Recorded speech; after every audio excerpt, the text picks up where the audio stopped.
The books you won't put down. Grab the House of Lazenberry series by author Daniel Webb. Since his controversial interview at the HipHop Uncensored Podcast, the books can't stay on the shelf. Grab the series, The House of Lazenberry, The House of Lazenberry 1970H, and The House of Lazenberry, A Time to Heal. Link in the description box. Welcome to another episode of the HipHop Uncensored Podcast. I'm your brother, Old Guy from HipHop News Uncensored, and sitting across from me is my co-host. What up, y'all? It's your man, Sam, and Viral HipHop News. You're in the building for a very special edition of the HipHop Uncensored Podcast. We got a very special guest in the building, yes, none other than the legendary actor Bill Duke is on the podcast. How you doing this evening, sir?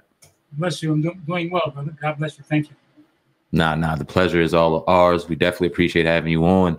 Watched you since we were children. Definitely appreciate your work and appreciate your time that you've given to the community and in acting, doing what you do best in your craft. So let's just get started. How are you feeling?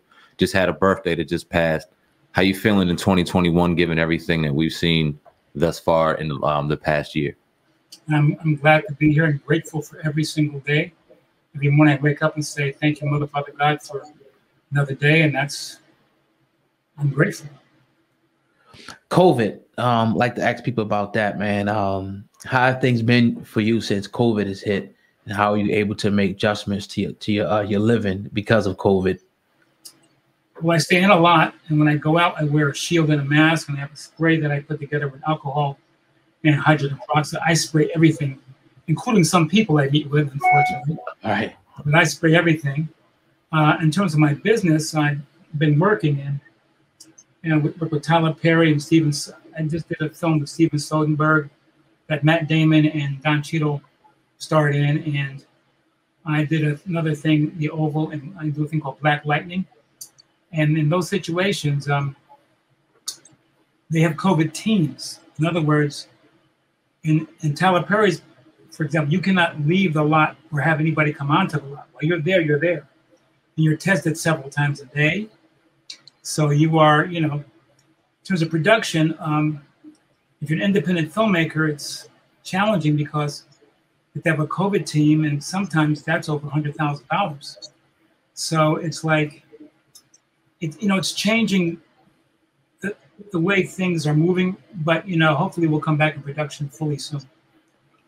We hear a lot about race in 2020, 2021, but it's something that we've been dealing with as Black people throughout our lives, our entire lives. And when I think about when you got into acting and when you started getting into acting, 6'4", tall Black man, I can only imagine the things that you had to deal with coming into the game. So what got you into acting? What inspired you to take on that role or that profession, and how was it, and what were some of the trials and tribulations that you had to deal with? Well, I was in a play in junior college. Constance Kuhn was the drama and speech teacher, and she put me in The Emperor Jones by Gene O'Neill. And I never acted before, but once I did it, something clicked. And so I told my parents, and they said, no, it's not practical, especially these days. The only person then that had any real powerful fame was Sidney Poitier. I worship him to this day. Mm-hmm. And but there weren't many other people out there. And so they said, well, you're always writing in your journal. You should be an English teacher because teachers make money. So I went to BU. There's a class in the Radical called Chaucer. I'd fallen asleep for the third time in that class. And my roommate, Israel Hicks, said, you should go up and audition, keep talking about acting. Lloyd Richards was the first Black director on Broadway. You should go up there and talk to him about getting in. And so I did go up and I auditioned and I got in. And I'm glad there were no cameras or cell phones at that time, because the next semester I was dancing across a ballet floor in tights. Mm. It was not pretty. But anyway, and Lloyd became my mentor. I followed him to NYU School of the Arts. He had my first job at the Negro Ensemble Company. And then I became his assistant out in Los Angeles on a project for PBS called Go Watch. I was going to go back. He said, no, stay here. I believe in you. So I stayed, and eventually, I got a film called Car Wash, and went from there. I just feel blessed, Indeed. Now, I heard you telling some stories from your childhood, man, and really dealing with racism. as young as kindergarten. You were telling one story where you were about to drink some bleach because you thought that it would, turn your skin white. Could you go back to your early childhood and, just dealing with racism as early as back then as a young child? Well, how can I say? Very painful times. It was my first day in kindergarten, my first day in school, kindergarten class. And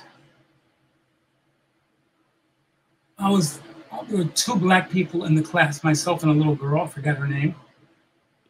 And we were all asked to stand and say our names. And I was very shy and bashful as a little kid in kindergarten. And I stood up and the teacher said, say your name. I said, Bill. She said, no, you're first. I said, well, Bill Duke. I sat down. At lunchtime, I sat at the table by myself because there was nobody else to sit with. And the white kids across the next table mocked me, and one boy said, hey, what's your name? And the other kid stood up and said, Bill. What's your last name? Bill Nigger. And so I went home, and it's hard to explain what I felt. I felt shame, I felt a lot of things, but I believe that if I drank some bleach, it would lighten my skin, I would be more accepted. Because I first went to the bathtub and got something called Babo. It was a clean pipes, clean the tubs and stuff. And I rubbed Babo on my skin with water, and my black wouldn't come off. So I decided to drink some bleach to get whiter. My mother came in the bathroom at that time and snatched the bleach from me and saved my life. But it's hard to. There were things that happened that it's hard to. I remember my sister and I were like 8 and 9 years old and coming from a movie, or I think it was church or a movie, and we were walking down the sidewalk, and these white bikers, grown men, saw us and said, hey, niggas, stop. And my father and mother said, whenever you're confronted, run. We ran and ran and got on there. They chased us and knocked me down on the ground and kicked me and everything. And I told my sister to leave, and she wouldn't. And they said, nigga, next time we tell you to stop, you're going to stop, right? Shook my head, yes. And let us up, and we ran home. And he told my father what happened. He went upstairs and got his gun. He came back down and said, get in the back seat. We said, Daddy, don't. He said, get in the back seat. In the back seat of his car, he rode up and down Main Street. Up and down Main Street. And there were different bikers on bikes. He said, is that them? He said, no, Daddy. Is that them?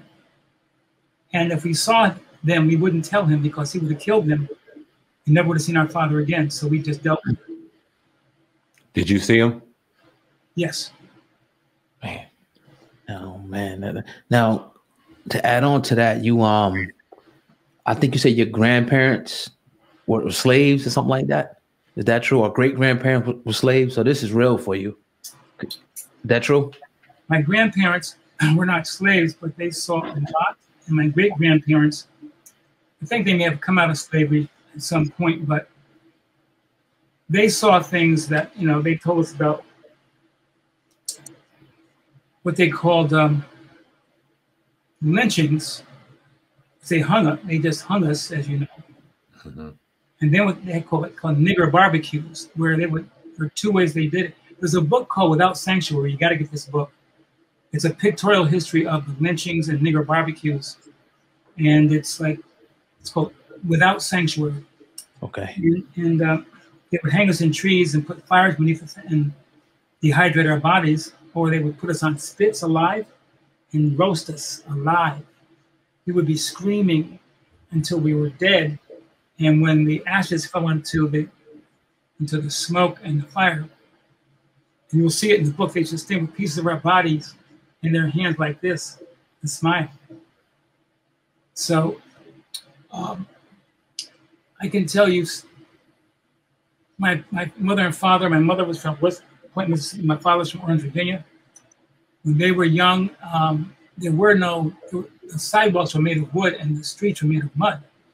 Mm. And so, if they were going to church on a Sunday, if they were walking to church and a white family came the opposite direction, they had to step into the mud and bow their heads and wait till the white family got 100 yards away, and they got back on the sidewalk and walked to church. If there were 20 white families, they had to get in the mud 20 times.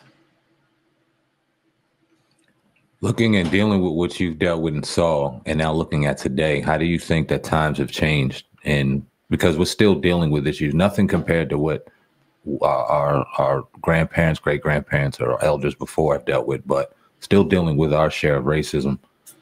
How do you compare the two? Well, I think that we do have more freedoms to a certain extent. We weren't allowed to even go to the same bathroom, but now that has changed. We've evolved in terms of job opportunities, et cetera, to a great extent.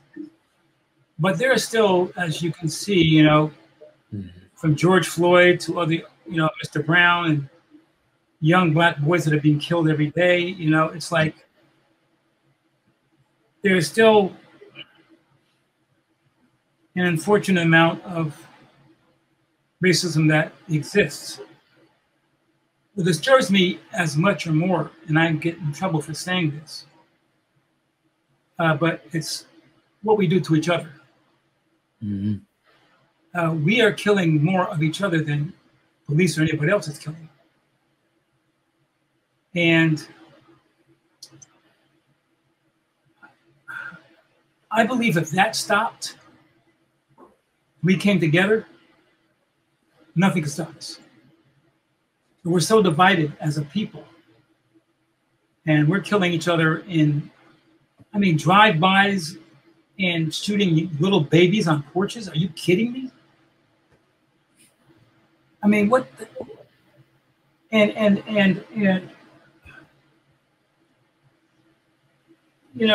travel a lot around the world, and when I go to different countries, to be honest with you, they laugh at us because they feel that they don't know why we don't come together. They just say, okay, they see us as complainers, and that yes, there's systemic racism and then there's structural racism and they're prevented from certain positions and so on. And they ask questions, well, how come you don't start your own studios? How come you don't start your own businesses? How come you don't start your own? You don't have to depend on the white people. That's because we can. Some of it is justified, but we complain a lot. We complain a lot. My family used to say, we can complain how big the giant is. He's so tall. He's got his foot on your neck. And he's crushing you. He's so tall you can't see the top of his head. That's how tall he is. He said they used to say, you can complain about how heavy his foot is, or you can at least bite his damn toe. Mm. We can spend the rest of our lives talking about how big and horrible and mean and the giant is, but if his foot is on your neck, his toe, toes are tender. You know that, right? Yeah. At least bite his damn toe. Or as Malcolm used to say, there's two quotes from Malcolm I love. Malcolm said, no matter how good a checker player you are, then, if the name of the game is chess, you better start playing chess. Because they're going to tell you how good a little checker players you are. And they're playing chess. And he said, no matter how good a football player you are, if the name of the game is baseball, you better get yourself a damn bat. Yeah. Instead of running around the bases with a football in your hand and everybody's telling you You're one of the best football players I ever saw. And you run around bases. Yeah. Man, now a lot of people don't know, I'm sure some people do, that you were one of the first Black directors. You know, what was your first movie? And it's true that you did Deep Cover as well, right? Was that your first movie, or? My first movie was the Killing Floor. Okay. And then after the Killing Floor, I think it was Deep Cover. And after Deep Cover, it was what was it? Cemetery Club. And after that, Hoodlum. No, Sister Act 2. Okay. After that, there was Hoodlum and some other movies. But I'll tell you a story. You're talking about race at that time. You know, I was the first Black director on Dallas, which was the most popular show at that time on TV. I was the first Black director. And so my first day of going to work, I dressed with a little suit jacket and tie and everything.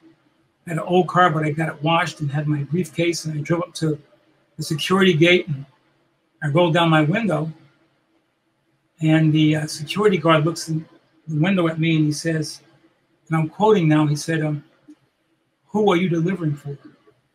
I said, "What did you say?"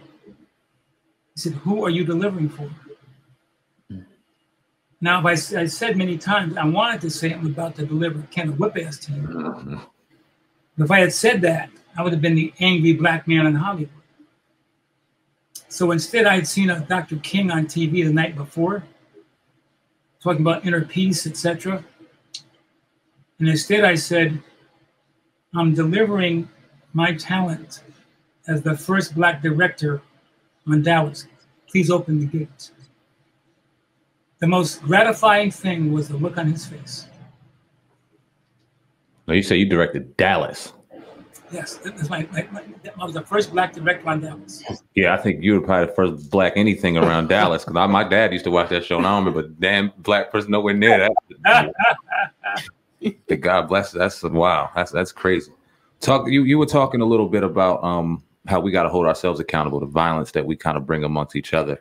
And I was going to ask you, when do you think that happened? Because you look at the 60s and the civil rights movement, and you look at the parties that we had, the Black Panther Party. We just seen the movie Jesus and the Black Messiah with Fred Hampton, and it was a great movie. And you've seen the camaraderie and the unity that we did have, and the steps in the right direction that we did have. And you also see on the back end, it was a systematic agenda to tear that down at all costs. And it seems like right around that time is when the violence started ensuing within. So why do you think, in your opinion, it went from unity within our community to chaos, for lack of a better term, in our community? I think there are two factors, poverty and drugs. Mm-hmm. You know, at some point, you know, we didn't take advantage of the opportunities that were presented to us to collectively come together and creating a lot of our own businesses and stuff. We were depending upon everybody else's compassion for us. And so, as you know, that compassion is limited. So that was one thing. But once the hard drugs came into our community, I'm talking about heroin, you know, crack cocaine and other drugs, which I think people took those drugs. I mean, I was on drugs too, so I understand. It's like, you have a certain pain in you, you want the pain relieved. And so if something can relieve it for 2 or 3 hours, it treats the symptom, not the cause, but you take it because, at least for a little while, you know, the symptoms are gone. But if it's an addictive drug, and you are in real pain, you will do whatever you need to do to get that drug. Mm-hmm. To relieve that pain. So if it means shooting you or killing you or whatever, to get that money for my drugs, I will do that. Also, a lack of fatherhood in our homes. A lot of Black women are raising Black men And, you know, I know there are challenging circumstances, but I don't know if you saw this, but on Miss Von Zant's show on OWN, Oprah's network, around 3 years ago, they had, I think, these 5 or 6 young black men. And between the 5 or 6 of them, they had almost 60 children. No, I never saw that. You have to look it up. And there's a distinction between, see, a father, you're a father because you gave the sperm to have the child, right? Yes, sir. That doesn't mean you're a parent. A parent and a father are different things. And so we have children, but as black men, what percentage of us take care of our children? And I have friends who tell me, when I ask them this question, someone have 4 and 5 kids, someone will actually said to me, that's the only power I got. Wow. Yeah. Now, your first movie, Car Wash, when you played a black Muslim revolutionary, how'd you land that role? And can you take us back to that time? I had a really good friend called Michael Schultz, and he and I were friends in New York. And he and Ivan Dixon, who's a great actor and a great human being, collaborated on Car Wash. And when the role for Abdullah came up, Michael told me to come in and talk to them, and I did. And I got the role. And Michael Schultz is still a great director, a great human being. And I think you know, he created Cooley High and a lot of other great movies, you know. And so he was the reason I got Car Wash. Richard Pryor, you know, the Pointer Sisters, George Carlin. I mean, just it was a blast. Absolutely. What did Richard Pryor talk about him? How was that whole experience? And a lot of people say a lot of things about him. So how was your experience? Richard Pryor was one of the most humble, funny people I've ever met. I mean, he has cracking up on the set. He was quiet sometimes, but when he said something, he was funny. And a really kind heart. He didn't come on as this big Richard Pryor guy. He came on as the Reverend Pimp he was supposed to be. And it was a collaborative experience. And he was wonderful. I enjoyed working with him. Now, another legend in the game, a legendary comedian and actor, and just pillar in our community when it comes to acting is Bill Cosby, and his name has been destroyed. It's not, I mean, it is what it is as of late. And now he's sitting in prison at almost 90 years old, if he's not 90 yet. And you see this happening, and this occurrence is happening more and more. We see now T.I. and Tiny. I don't know if you're aware of that, but now they're going through their set of drama, and it seems like it's going on a lot. So what's your whole thoughts on that? It's Bill Cosby. It's not only Mr. Cosby, but I hope the day comes when there's equal treatment in terms of crimes. In other words, Bill Cosby is in prison.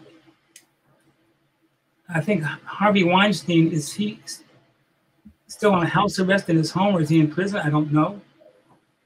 I think he's home. Yeah. He's still at home? I think so. I'm not sure. Damn. I don't know. I don't want and some of these other people who have done as bad or worse things than Mr. Cosby, somehow, I'm not saying get a pass, but they get different treatment. And I'm not saying what Mr. Cosby did was right, but I do know that if you're a black celebrity, you're a target. And sometimes the people that you think have your back stab you in the back. And so, and there's always people out there looking to bring you down. Mm-hmm. And so they were just waiting for a time. You know, I think when he tried to buy NBC, that was a time when folks, you know, said he was getting a little too uppity or whatever. So, yeah. Let's talk Menace to Society. I mean, that was probably one of the first movies that I've seen you in. You know, you came out way before that, but that role. Talk about that role, and is it true that you based that character, you know, on your father's demeanor as far as how you did the interrogation in the movie? Yeah, my father was very quiet but very direct. He didn't mess with him, but he always got to the point with him. You know, there were phrases that they used in those days when you're talking to them. They ask you, "Did you do something?" and you're not telling the truth. They would say, look at your face and say, "You know something? I ain't as dumb as you look." So that was the consciousness. You know what I'm saying? Mm-hmm. And so that character, you know, and it's amazing. Out of all the characters I've played and done in my career, I traveled around different parts of the world. You know, that one line is what these kids say to me no matter where I go. I believe it. I mean, that one line to this day. So it's like, you know, the Hughes brothers are brilliant writers and directors, producers, and it's only one scene in the whole movie. So I really enjoyed it. You know, looking back on it, when you look at when it comes to movies and hip hop culture, some movies go side by side and some actors go side by side. And I think you were one of those actors, Mr. Duke, that will always kind of coincide with hip hop culture when you look at the movies that you've done. Talk about that almost being a hip hop legend as well as a acting legend in the game. Well, you know, I like great music. And the person who really hooked me into hip hop or rap music was KRS-One. I mean, not only were the beats great, but the lyrics. Mm-hmm. I mean, if you listen to his lyrics, they were political, they were challenging to society and to us both, to us all. You know, they're challenging lyrics, you know. And I feel the same way about Common. I feel the same way about a few other people, you know, and their mess. You know, I know there's a controversy about, you know, Kanye West, etc. But in his early days before his mother's death, Kanye was one of the greatest lyricists to me, because I mean, yeah, I think it's in School Days. He has this lyric where he says, "Oh my people, for that dollar, how low we stoop. Yeah. But when you riding in your Benz, still a nigga in a coupe." Yeah. That's right. You know what I mean? And then I love. You ever hear crack music? Some of my favorite songs, crack music. So I'm saying I call it edutainment. Got you. Yeah. Entertain you, but they put a little something, something in there. You know what I'm saying? For you to think about and feel. Those are my greatest artists. The people that can do that. Gotcha. Make any sense? Yeah. Oh yes, yeah. Yes, A few minutes ago we were talking about, you know, you said if you're a black celebrity entertainer, you're a target. One guy that you speak out about is Michael Jackson. Yeah. You talk about him and knowing people close to him. And we talked to his family members personally, his niece and his nephew, a couple of times here on the program. So we got a little connection to the family. What do you think about what's happening to him even after death? where you had the Safe Chuck and the William Roebuck guy that was trying to get money from his estate. The documentary came out. That, and what do you think about Michael Jackson and knowing people close to him? My compassion, my heart, my love goes out to them because they're not treated like people. They're treated as things. You know, it's like, it's amazing what greed does. Greed, it goes beyond common sense and compassion. It's just, they don't care about Michael Jackson. All they care about is what they can get from Michael Jackson. But Michael faced that when he was alive. Mm-hmm. I used to, my makeup person when I was in movies early on, not me, I mean, was Michael Jackson's makeup person. And one time I was talking to him and he said, I said, tell me about Michael. What is the, you know, he says, well, Bill, one of the most heartbreaking moments, you know, Mike used to come in here every week and I would put these masks and other things on him and costumes and face makeup so that he could not be recognized. So, because he was in Hollywood one day and he called the makeup artist crying. And he said, I'm so happy. And makeup, I said, why? Because I'm walking down Hollywood Boulevard and nobody stopped me and nobody recognized me. Mm. Can you imagine? No. That's crazy. But Right. I think he was one of the greatest ever. I mean, Right. him and Prince, I mean, you know, they were innovators. They were, I mean, I don't think there's been anybody like them since then, you know? Right. True. Now, kind of extending on that, as far as you as an actor, a black man in acting, you started in the 70s, still acting in 2021 to this day. Talk about your road and your, put us in your shoes a little bit as a black man going through Hollywood and your journey in Hollywood as a black man. My journey has been, it's been a gift to me. I've been limited because of my size and my skin color also. But I've had a lot of opportunities to do things that I really love and to work with some of the best directors and producers and writers out here today. So there's been the good, the bad, and the ugly, but there's been more good than bad. Mm. And the fact that I'm still working speaks for itself. I'm grateful to God for that. And people still recognizing me in terms of my talent and me as a human being. So it has not been an easy journey. In those days, it was it was impossible for me to be a leading man because of my size and my skin color. But I got a lot of character roles and other roles that I think I did pretty well with. So I have no complaints, you know. I wish I had more freedoms, but it's the reality that I've faced and dealt with, and it is what it is. Did you ever have any children? No, I have a goddaughter, Natalie, which I love to my heart. Okay. But it was like,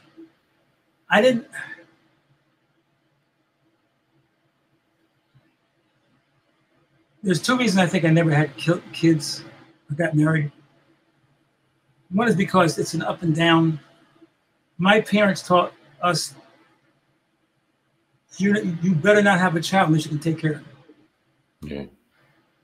And so when I thought about it being in my business, 1 or 2 years, great. 2 years, no work. Next 2, I work. Then another year, no work. Well, children want to be fed and go to college and all those things and housed and clothing. And sometimes I ended up begging on the street for money. So it's like, I had friends that had 3 and 4 and 5 children. They didn't take care of them. Right. And I think that I think I regret to a certain extent not having my own children, but at the same time, I feel like a more responsible human being, because just having a child is one thing, taking care of a child is something else. Absolutely. We hear a lot about mental health, in particular in our community. We've heard that the last couple of years. And you said earlier on in the show that you also battled drug addiction, and then you had issues with skin color and size kind of prohibited you from getting certain roles, all kind of tying into mental health and what we deal with in our community. How did your drug addiction kind of stem from those things, or can you kind of run us through that if you don't mind me asking? I think you take drugs to kill the symptoms of your pain. Mm-hmm. You know, people can say to you, people say you go up to, in 2 weeks, you go up to eight auditions, right? And 8 different people tell you no, no, no, no, no, no, no. People say get over it, right? But it does something to you in terms of your own self-regard. You feel you're not enough or good enough, and that rejection, because we're in the business of rejection, I think you both know that. Yeah. Rejection has an impact on you, psychologically and physiologically, and it creates pain. And so to kill the pain, I used to drink alcohol and take drugs, until one day a friend of mine, Aida Tingamana, who's a transcendental meditation teacher, saw me sinking so bad. She said, "Bill, you got to do something." So get out of here, that hippie stuff. Because she wanted to teach me meditation. Then it got worse. So I ended up begging for money, so I couldn't pay my rent.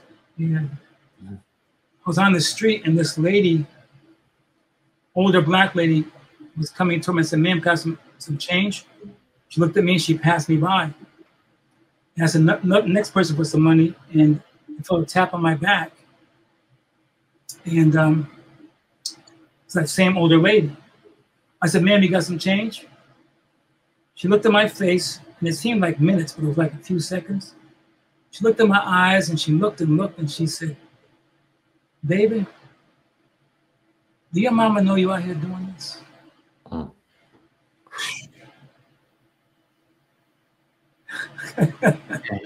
You think she knew who you were? No. Okay. I never begged for nothing again in my life. Yeah. Because if my parents had saw me doing that, they would have probably killed me, because it's like, but meditation saved my life.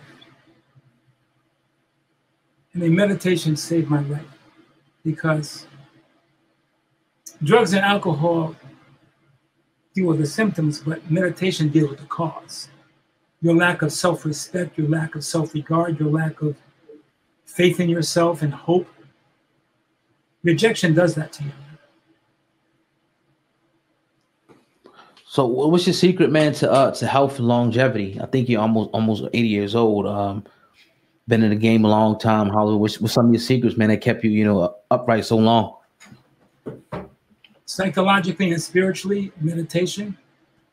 2, my belief in God, the universe, the God that we all should worship, I think, and give praise to and give gratitude to every single day. I have a trainer. I work out 3 days a week. I do yoga from time to time. Meditation keeps me going.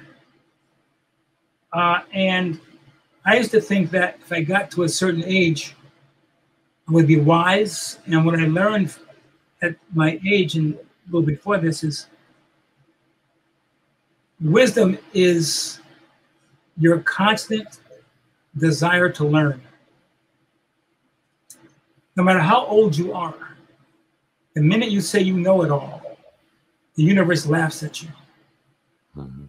Because we're told by the ego that, we're it, the center of the universe, mankind. When they haven't, forget the planets. They haven't even discovered all the galaxies. Right. How can we be, if it's from a mathematical quantum physics point of view, how can, out of the millions of planets and galaxies, how can we be the only living entity? Right. So the ego, you have a choice, one of two choices. And Wayne Dyer says this. You can be a host to God or a hostage to your ego. I prefer to try to be a host to God. Power. What keeps you inspired to continue to act? I just want to be better and better and better. I want to improve. I want to have roles that are challenging and meet those challenges. Right. Directing's the same way. When I direct a movie, when it opens in a theater, I sit in the last row in the back and not only watch the audience response, but I see things I could have done better no matter how much they like it. I could see things I did better, could have done better. Gotcha. Who are some of your favorite actors and directors in the game?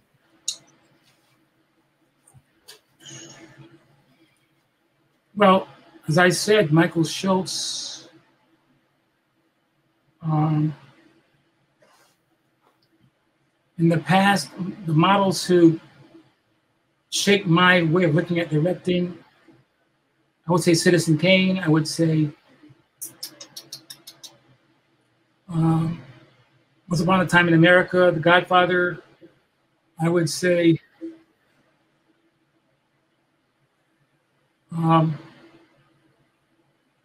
It's a Wonderful Life, Mr. Smith Goes to Washington. Okay. I think some of the people who were innovators in terms of us, John Singleton and Spike, Denzel, Sam, Viola Davis. The list goes on and on for me because it looks easy, but it wasn't easy for any of those people. Right. And Lloyd Richards.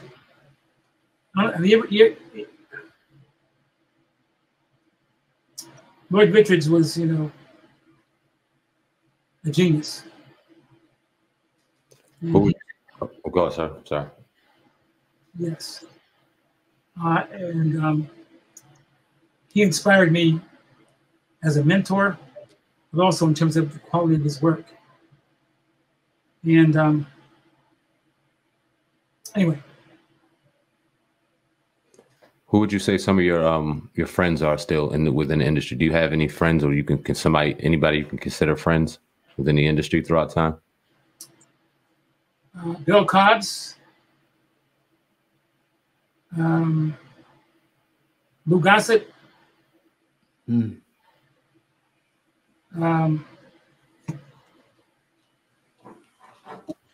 Michael Schultz, Garrett Morris. Garrett, we had him on about last year. Oba Babatunde, Joyce Lewis. The list goes on and on and on. I have a lot of good white friends too that known for the Sharon Jimenez, Joel Eisenberg. They're just people that have your back, people that look out for you. Yeah. Right. Did you see Coming to America too? Yes. What are your thoughts on that? It's been a lot of criticism from a lot of people. I'm curious to know how you can compare and contrast the first movie to this movie, and how'd you like the new one as well? I thought it was a good movie, but the first one, I think, it's set. The first one, you're never going to touch that because, first of all, the storylines were funny, etc.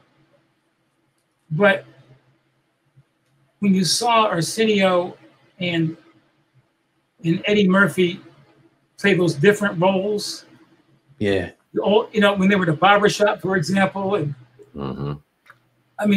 that set standards. We had never seen that really before. I mean, they were convincing, they were believable. And I remember when I left the theater, when I first saw that, some friends of mine, and I was saying, did you see Eddie in that? He said, that wasn't Eddie Murphy. I said, yes, it was. He played that part. Wow. You know, it's like, it was amazing. But I number one was my favorite. Yeah. Talk about how difficult that had to be back then in the 80s, shooting a movie when you have a barbershop scene, for example, and it's primarily Eddie Murphy and Arsenio Hall doing all of those characters. Talk about the difficulty of that at the time and how revolutionizing it was. They probably had to talk a lot of people into doing it, you know. It was a brilliant idea, but even in those days with Eddie and their success, they still had to go to the studio and, you know, and try to convince people to do what they wanted to do. But thank God that they convinced them because it was brilliant. Yeah. You know? So what's next for you? I know you got a couple upcoming projects, movies. Explain to our audience, please, what's next for Mr. Bill Duke. I have a reoccurring role in a series called Black Lightning, which is on CW. Mm-hmm. And I just finished The Oval with Tyler Perry, and it's going to be on. Okay. My part's going to be on pretty soon. Just finished a feature film acting a Steven Soderbergh film with Don Cheadle and Matt Damon, which is coming up in the next few months. And I'm starting my own network. It's called Unite. Unite. And what it is in these days of division, I'm starting a network that talks about all the good things and positive things that are happening in this world. And I have a couple of feature films, which I have a whole slate of feature films I'm trying to get done, and television episodes and online episodes. So I'm not giving, I want to continue to grow and work. You know, I don't want to rely on what I've done in the past. You know? We definitely appreciate your contribution to the game. Appreciate your time this evening, Mr. Bill Duke, on the podcast. Any lasting remarks, anything you want to give to our audience before we exit this interview? We definitely appreciate it. And here's your time to say. Well, first of all, thank you so much for having me on. You guys like quotes? Yes, sir. Absolutely. Let me give you my 3 favorite quotes, okay? Aspire to inspire before you expire. Number 2, if a man does not seek humility, humility will seek the man. Mm-hmm. And number 3, in your lifetime, you will never see a smaller package than a person wrapped up in themselves. Thank you very much. Appreciate your time. The legendary Bill Duke on the Hip Hop Uncensored podcast. Yes, sir. Appreciate your time, sir. Thank you very much. Well, thanks for having me. I appreciate it. Nice. Thank you. Much success. Take care. God bless. All right.